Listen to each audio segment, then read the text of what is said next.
We are going to energise the country. We need to wake up and smell the coffee. No more Mr. Nice Guy. Another future's possible, but we've got to fight for it. Order! Hello and welcome to the Debated podcast. As always, I'm your host, Will. And in this episode, I'm delighted to be joined by a former Labour Party parliamentary candidate, prospective parliamentary candidate for Bassetlaw, former Labour councillor for Camden, constituent in Camden from 2011 to 2011, an author of a new pamphlet from the Fabian Society called Building Bridges, Lessons from Bassetlaw for the Country, Sally Gimson. Welcome to the podcast, Sally.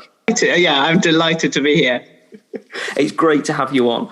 So the first question that I'd like to ask is, it's clear from the pamphlet that your experiences as a campaigner, both as a parliamentary candidate, as prospective parliamentary candidate, and as a councillor, have made it clear to you some of the failings that the Labour Party has in terms of outreach in particular areas.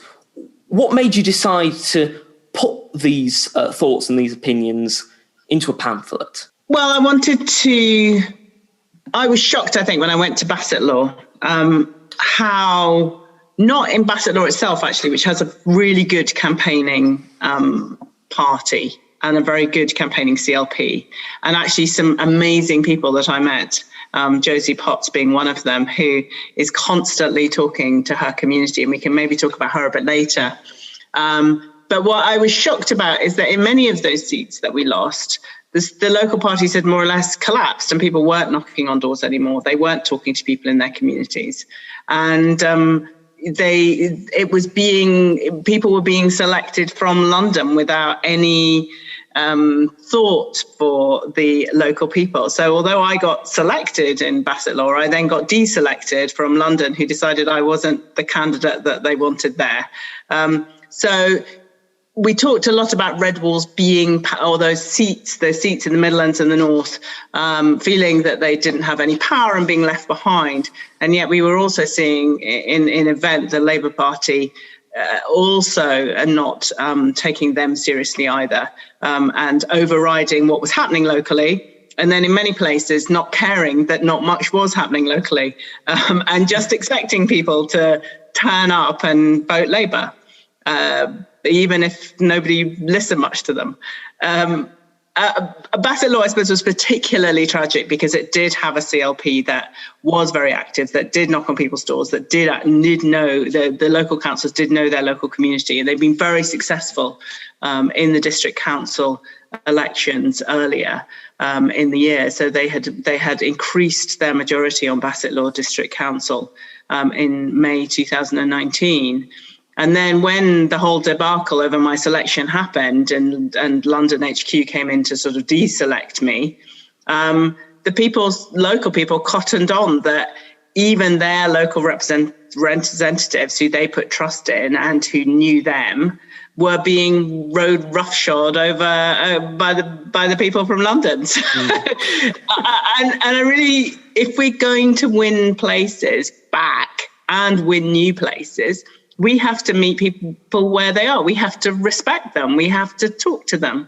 And my first experience actually was in Camden. I stood in Gospel Oak in 2006 as a councillor. It was the first time I'd ever stood in an election, and it was everyone told me it was a completely and utterly safe seat.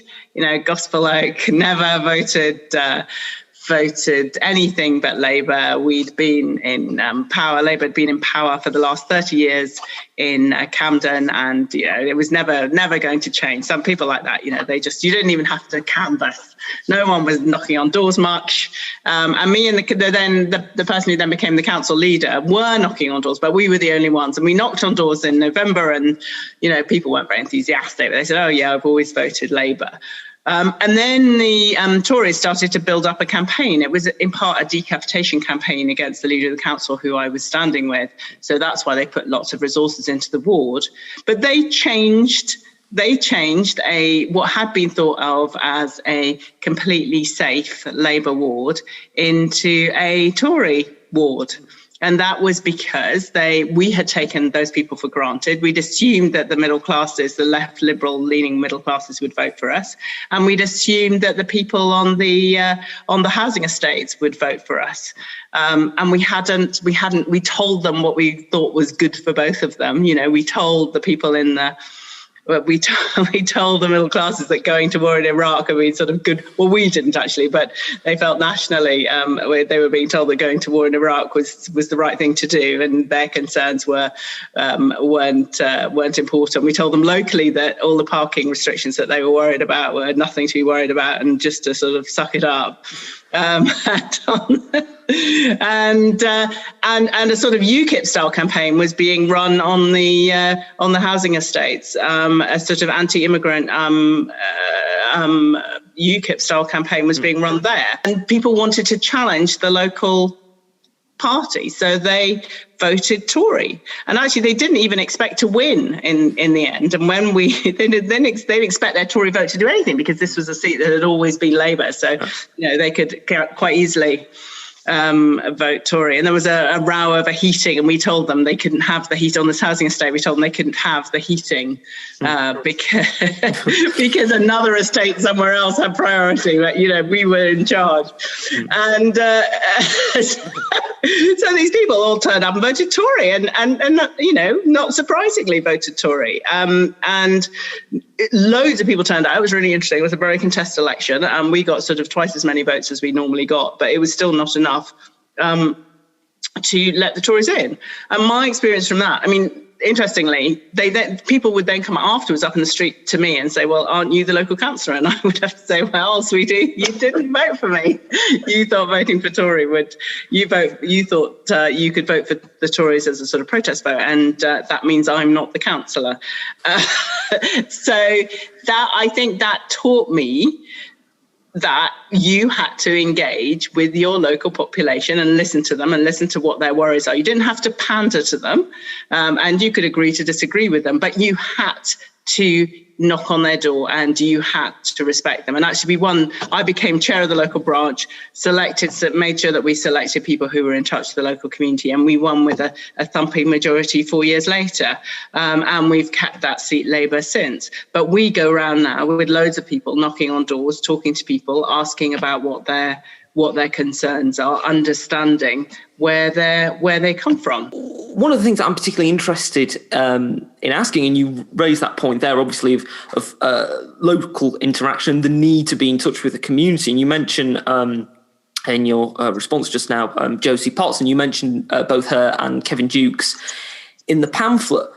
Why do you think in particular they are good examples of Labour candidates that were in touch with their local communities, who were able to, in different ways, win over the local population to voting for the Labour Party, even though that there were some, perhaps slow floating away from Labour in the constituency as a whole? Well, Josie's an interesting example. She's absolutely embedded in her community. She's 72, or maybe she's older now. She's in her early 70s. It's probably unfair on Josie. I'd say she's 65. She's in her early 70s. She was a school cleaner. In fact, she was picked up by John Mann because members of her family had terrible problems with drugs and heroin addiction.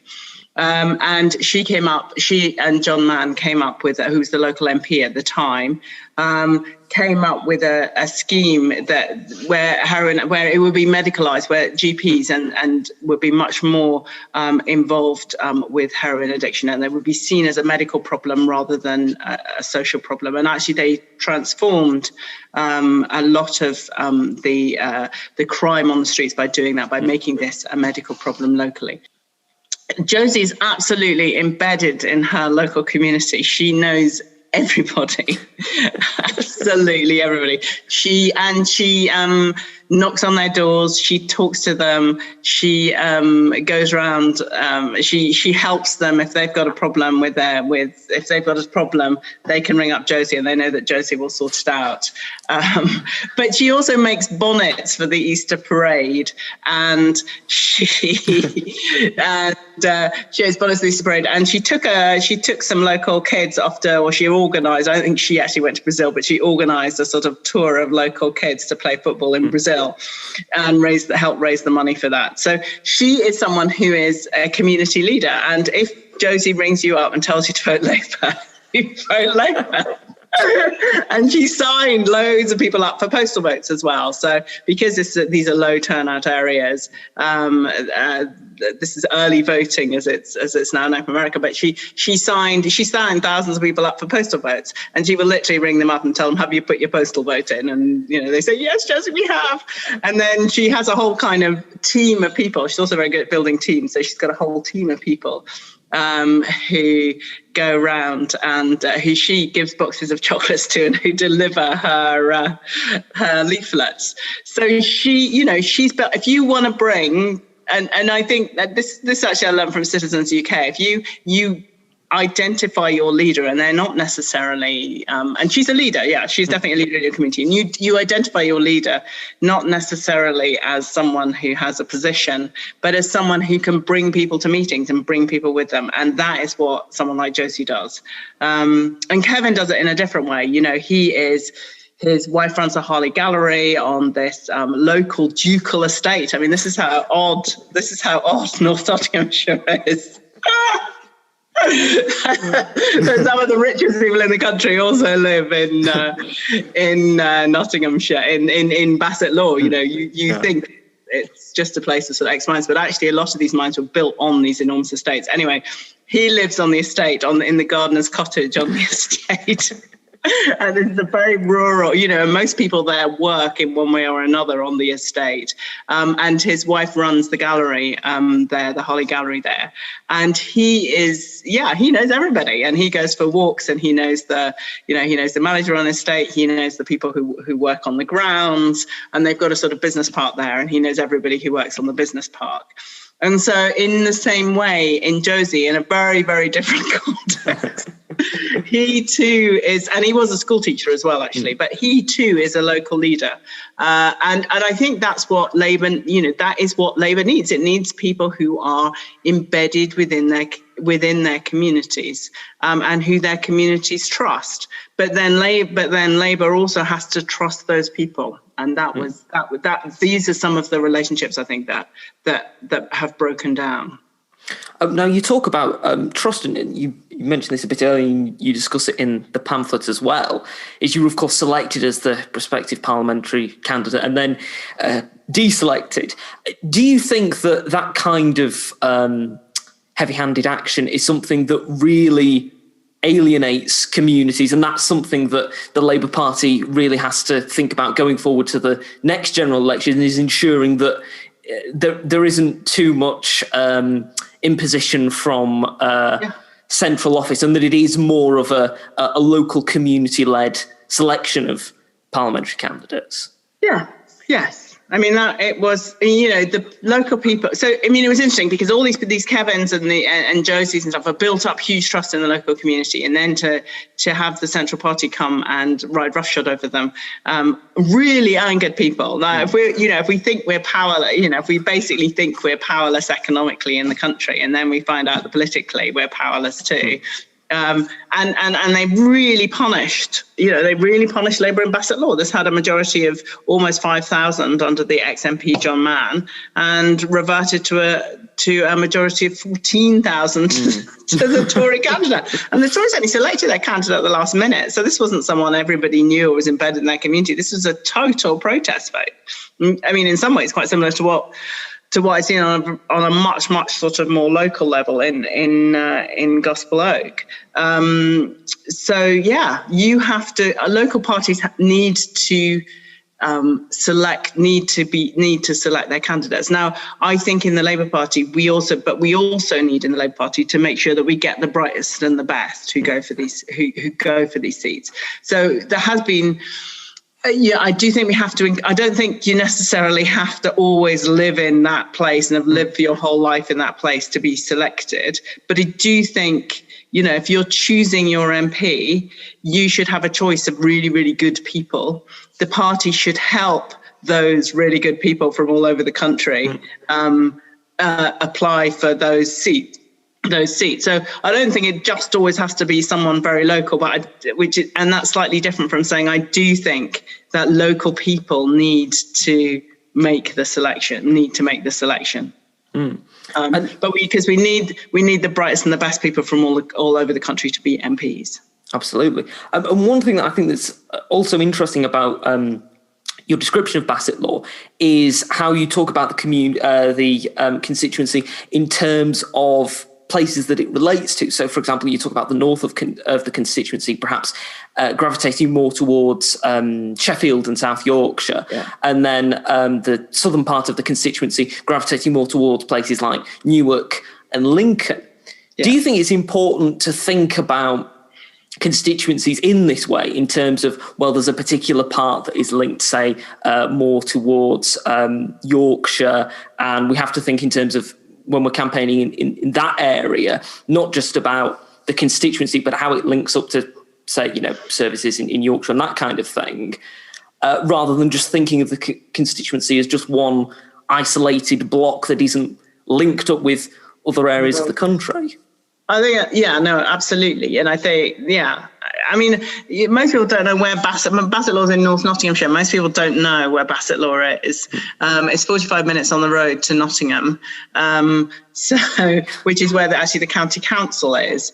But it is one of those places that's really on the edge. It's not sort of connected into Nottingham really at all because it's so far away. It's not part of, Sheffield's got this big Sheffield City region. So although it looks to Sheffield, and although the health service actually is provided through Doncaster, which is also part of that, it's in Nottingham. It's in Nottinghamshire and not part of that Sheffield City region. And you're right that on the other side, it's sort of Retford, and that's all connected up to Lincoln and Newark, and is a completely different kind of vibe really, and also has the East Coast Main Line that goes through it. So I do think you need to think of these constituencies either sort of as monolithic in many ways, and as the people being monolithic, and the people sort of looking to the same places and saying, well, we could just rule Bassetlaw from Nottingham. I mean, I think one of the problems with the county council and some of the devolution, my worries about some of the devolution is we'll just end up doing, for these places that are sort of on the edge of bigger places, that will end up they'll feel just as powerless in the future, because although we have devolution settlements, they won't quite belong anywhere. They won't belong either in sort of place like Sheffield, or they won't belong in Newark, or they won't belong in Nottingham, because they are on the edge. And so that's why I make a big argument that if we're going to do devolution, we have to be. And I think we need to be devolving, Britain's one of the most centralised countries in the world. We need to be devolving a lot more power and tax raising powers and other powers to local areas. But we need to really think about these areas on the edge, which are not in cities. And as a sort of shorthand, what we've tended to do is look at cities rather than places outside cities and where they fit in. One of the other arguments that you make in the pamphlet is that in order for areas like Bassetlaw to have more of a economic weight behind them, and economic strength, that you need to bring in green industries and promote green jobs in these particular areas. Do you think that this is something that local residents will agree with and commit to? Do you think that building on these particular mining communities using green energy is sustainable? What do you think? What struck me, and actually this was a very strong argument that Kevin and other people made to me, was that the identity of that part of Nottinghamshire in the throughout a lot of the sort of 20th century had been as the energy producing area of Britain. So, and there are these enormous power stations. There were three huge power stations there. And because the coal was firing those power stations and was putting energy into the whole of the UK. And so then is a question, or the whole of Britain. So then is a question of, that was its identity. Could you transform that? Could you make it an energy producing area in the future? So I sort of make the argument for that in terms of all the heat that comes out of the mines, in terms of putting a lot more investment into local solar energy, in terms of hydrogen capture. There is a sort of, and there's a lot of infrastructure, there's a lot of infrastructure, not only that all the connections to the grid there. So it would be easy to, if you were creating energy there, you can feed the energy back into the grid, although, you can't do that at the moment. And you have these power station sites with all and you have these huge areas which were mines, where you could be taking energy out of those mines or heat out of those mines. And heating communities, so heating sort of local housing, and none of that is being looked at. It isn't. There's some local plan. There's some local plans which local Bassetlaw district council wants to set up some green energy, or say we need green energy to power the houses, but there is no kind of regional. There's no regional strategy which is there, if you want to say to these places, you have to somewhere like Bassetlaw, you have a role in the future of the country, and that seems to me an obvious way that you could do that. Let's start finding investors, people who might want to invest in retrieving heat from the mines. Let's find, and I'm talking, private investors, but have public incentives to do, use public money as incentives to do that. Let's at least explore this. This isn't even being looked at. It's not even, no one's even thinking that this, and you have sort of piecemeal things. You have the National Coal Board saying, there's all this money and there's all this heat and the potential from old mines, and they're doing research, but no one's sort of taking it seriously. And there's no kind of national idea that you might do that. And there's also, I think, a feeling that, all the money is, because of the way our economy is set up, all the money is most of the money goes to London and the South East. And then most of the investment, then the infrastructure investment all goes to London and the South East too, because they have rules in the Treasury, which they're now changing. But they had rules in the Treasury, that this was all about money. And if it's producing money, we put more money into it. So you completely neglect places like Bassetlaw, and you don't say, well, actually, how do we create economy for the whole country? How do we just not keep investing in places where we invest already? How do we create an economy that works for everybody? And what happens in Bassetlaw is that lots of young people leave. The average age there is 45. If you want to go and make a career, and you do well, you go to university in Sheffield, or you go to university in Derby, or you go to a university in London, and you don't come back because there's not a highly skilled job there for you to do. And yet it's really near Sheffield, as you were saying. And couldn't we encourage, campuses from Sheffield to come out there? Couldn't we encourage young people to stay? Shouldn't we be having a debate about how we can create highly skilled jobs to retain people in these areas? But no, we just say, it's cities which are really important. We'll just sort of encourage more and more people to go into cities, and we don't, what happens outside cities doesn't matter. It doesn't matter particularly, and we're not going to try and encourage people to go. And this is, to stay, or indeed to settle. And we know with COVID now, people want more space, they want more housing, they don't necessarily want to stay in the centre of cities. So isn't there an opportunity here to create the circumstances where you would, and create industries and create highly skilled jobs and create, research campuses, and get people to go there, young people to go there and young people to stay there? And also, do you think that, I mean, you talked about cities there. Do you think that government programmes like the Northern Powerhouse and thinking about moving the elements of the Treasury up to a particular city in the north are a means by which the Conservatives can say, oh, well, we are doing something to help the north. We are attempting to invest in the north, when they're just doing it to cities and not more rural areas? Do you think that that's something that the Labour Party needs to point out a bit more? Yeah, I know, I do. And I think these are really, they talk about levelling. So there's always been talk about the Northern Powerhouse. And yet we haven't really, we haven't really seen much come out of that. Bassetlaw isn't in the Northern Powerhouse. It's on the edge, so it doesn't even get to be in the Northern Powerhouse. It doesn't reach down to the Midlands. So, yeah, not very helpful there. A lot of the investment seems to be piecemeal. It seems to be, a symbol. Let's put the Treasury up there. And God help us, we know that we did that as a Labour government between 97 and 2010. And we put lots of sort of DWP and other places up in the north. And immediately the Tories came in. They decided, and we created jobs. There was the sort of big Department of Work and Pensions jobs centres in places like Sheffield. The Labour government, the Tory government came in and shut them all down. It can't just be about moving bits of government departments up north. It has to be about a strategy of moving wealth. The wealth, it has to be about, can't just be about government departments or indeed the BBC.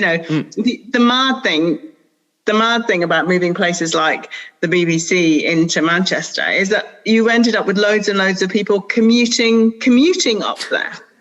And I've got a colleague down here who makes who is a big set maker, and he lives in London. And because it's all got to be regional now, made regional, it doesn't mean that they're employing lots of local regional people because nobody's training them up. They're just moving people from London into hotels in Glasgow and around the country to work on things.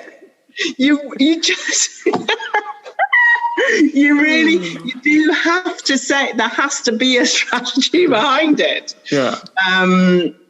You have to be, you have to start training up local. It may be a bit unfair about some of the BBC in Manchester, but I don't know enough about it. But you have to, I do know about my friend who goes around the country doing TV shows. You have to put investment into skills in those areas. And you have to match skills. Britain doesn't even match skills with what the employers want. They almost sort of totally separate systems. And I know that we're, a Labour in power has to really seriously say, what do we want to do here? What's our strategy? Yeah. What industries do we want to do here? How can we encourage them to do that? And how can we have incentives for them to do that? And then what skills do they need? And how can we make sure that we create or help create or, give subsidies to create the people to have the skills to do those things? Yeah. And one of the things, it doesn't strike me as being very complicated. Well, you think it wouldn't be that complicated, but obviously you do have to also build the infrastructure, and that's the other thing we haven't done. We build these big grand projets of sort of HS2, but we're not, but you can't get anywhere in Bassetlaw unless you're in a car because the bus services don't work, and neither do they don't join up with the train services. Yeah. And we've got to make sure that we've got proper broadband that's very fast that goes out to these places to encourage people to go and live there. Yeah. And one of the other arguments that you make in the pamphlet regarding to rural areas, regarding farming and areas of natural beauty like Creswell Crags, which isn't that far from Bassetlaw, is that there needs to be more help given to these particular areas, and there needs to be more investment to promote them in terms of tourism.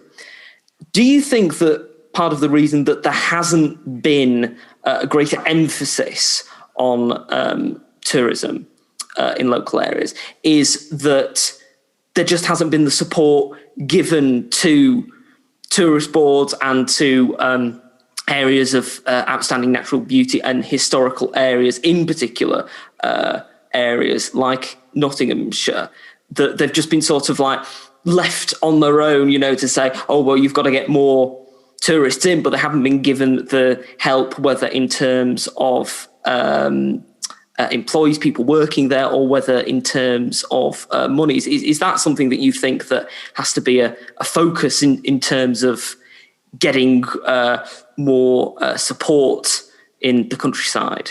Yes, no, absolutely. I think there are schemes that support for tourism, but yes, I think there does we do need to have a much greater look at sort of areas which are unexplored in the country. And there are lots of places around Bassetlaw which are just not discovered. But they're also unless you know that they're there, they're difficult to get to. When you don't get off at Retford Station, it tells you how to get to Creswell Crags, or there's a bus service to take you there, and I think we have these very clear ideas about what are areas of natural beauty in Britain, and what and places like North Nottinghamshire, where we just say it's an ex-mining area, and so can't be any natural beauty there. I do think there are more and more. There are more and more people coming, but I do think we need to. But that is also about building connection. So it is about building the buses. It is about couldn't we have electric bikes, for instance, to go out to see the countryside? Couldn't you think of Worksop as being a sort of centre where you could go out to do tourism? I think also this is about regional devolution, because I think if you don't have a sort of strong devolution, you don't have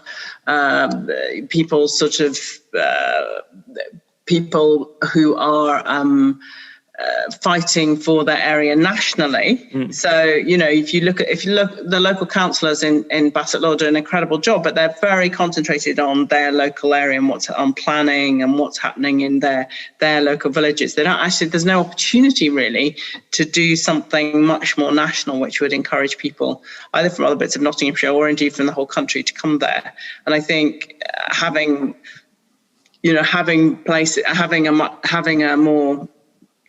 more devolved, outward-looking a regional approach might make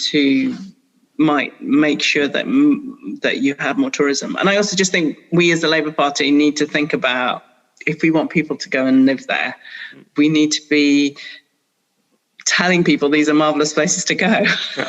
And one of the, interestingly, and this is not so much about tourism, but it's about culture. One of the interesting things about some of the other European countries who've been looking at this. So Görlitz looked at this in East Germany. Why didn't people come? Well, they had a sort of real problem with the far right in this town on the Polish border, this sort of East German town on the Polish border.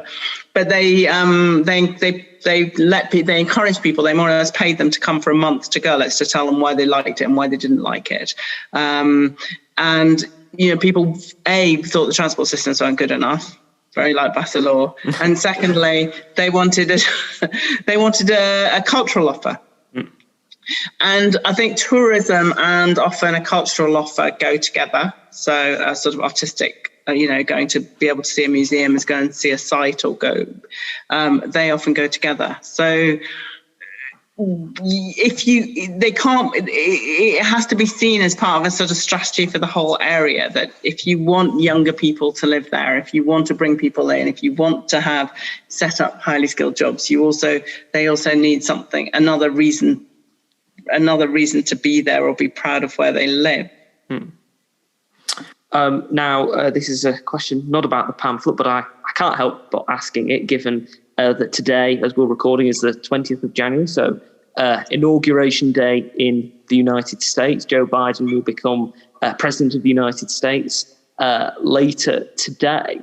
Do you think there are things that the Labour Party can learn from the Democrats' successes in the recent presidential and congressional and Senate elections in terms of recapturing areas that are perhaps more rural, like, for example, areas in Georgia, which the state the Democrats carried for the first time for decades in a presidential election, which are very rural and have previously voted for the Republican Party? Are there lessons that you think can be learned from them that would apply to us here? Stacey Abrams. Look at Stacey Abrams. Look at what she did.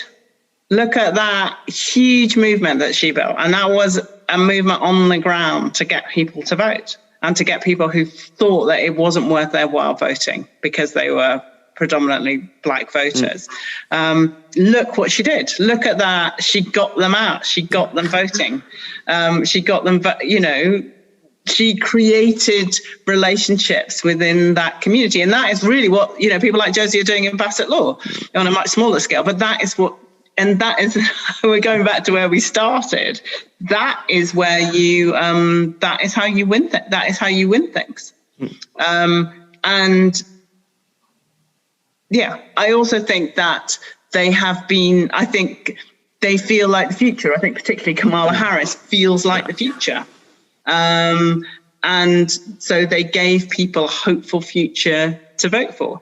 And, Joe Biden also was quite clear on things like green energy. He didn't, towards the end, he wasn't listening to Twitter. He wasn't listening to they weren't listening to Twitter. They weren't listening to what social media were. They weren't trying to pander what they thought people wanted. They were plowing their furrow and their vision for the country and not being frightened of So, yeah, I think we've loads to learn. And for the Labour Party as well, I think, and for all social democratic parties in Europe, I think the Biden winning, it shows that you can defeat populism. And I think, lots of people have become a bit defeatist about populism, thinking that you had to somehow pander to it, but then you would always be just a second-rate populist. You couldn't really out Trump, could you? And in some ways, you can't out Boris Johnson.